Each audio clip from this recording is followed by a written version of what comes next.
lah gitu. Takut lah. Kita panik semua penumpang itu.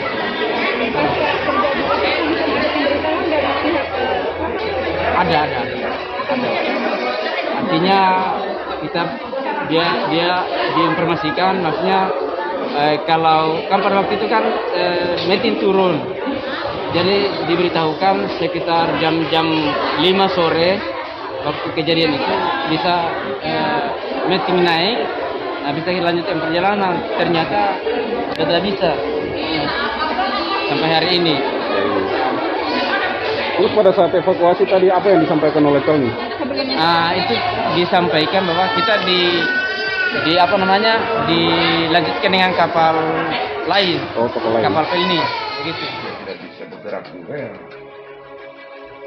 Saya punya pengalaman ya.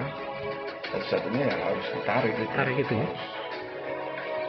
Memang kita antisipasinya juga, kita punya trik macam-macam. Ada juga air parasnya dikurangi, kita sewa tugboat ya kan yang kurang besar kan untuk tarik. Karena tadi saya lihat